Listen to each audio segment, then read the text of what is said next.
What's up, everybody? Tom Pelissero here with Phil Mackey, Target Field. Shortly after the Twins find a way to win another game, beating the San Diego Padres 5-4. The winning streak is now 7. They've won, I think, 14 out of 16.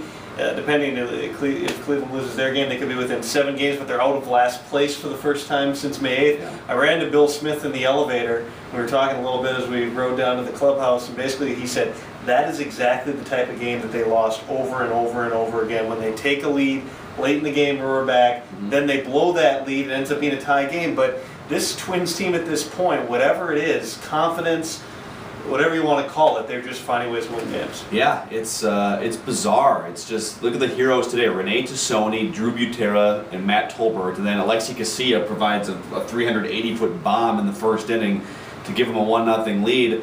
At some point, you're going to have more regulars returning from injury, but how many times early in the season did we say you've got 9 or 10 guys called up from AAA Rochester, and none of them were able to really contribute anything positive for the first 2 months of the season, except Trevor Plouffe briefly.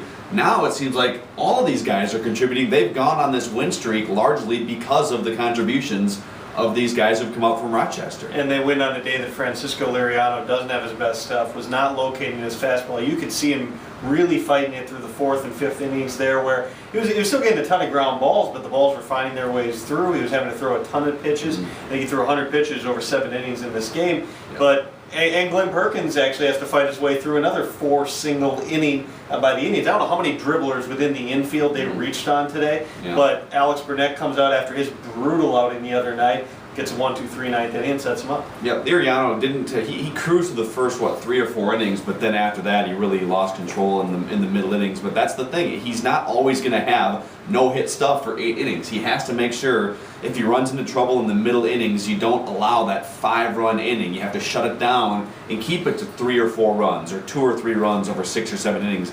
And that's what Rene Rivera really does a good job of. He notices Liriano getting out of whack mechanics-wise, maybe mentally.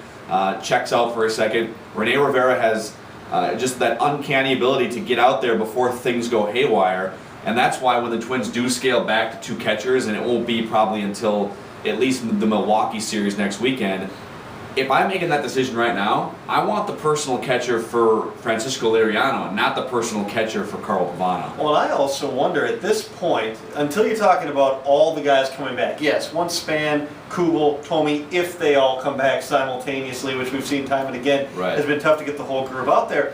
I think they'd like to stick with 3 catchers the longer they can, just because they're still not sure, is Joe Mauer, is 6 games a week going to be the cap on him catching? Is it going to be 5? Is it going to be 4? And look at the move they were able to make today. You can pinch hit when one of those other catchers is in the game, where you have Rivera in there, they go to Tosoni, Rene for Rene, and then they can put Drew Butera in to finish out the game. That does yield some other things. Also, Drew Butera in the month of June sitting 375. And the problem here is if Tomey's your first guy back, and you don't replace one of the catchers, then all of a sudden your bench has Tomey, who can't play defense, and a catcher who can't play defense, and you're strapped for late inning defensive replacements. But I think Tosoni was the hero with that base hit off Adams in the 7th inning. But I think Tosoni's probably the first one off the island when they do make a roster move. But you're right; they might keep 3 catchers for at least another week. It's kind of happening here, isn't it? It's happening, folks. It happened in 03, it happened in 06, happened in 09, and apparently it's happening in 2001. Still a long haul to go here, and they still have a lot of teams that they're looking up at in the division, but a ton of division games left. Now they'll go through this interleague swing, go out to San Francisco, to Milwaukee next week before coming back and facing the Dodgers a week from Monday. He's Phil, I'm Tom. Full coverage of the Twins at 1500ESPN.com. See you.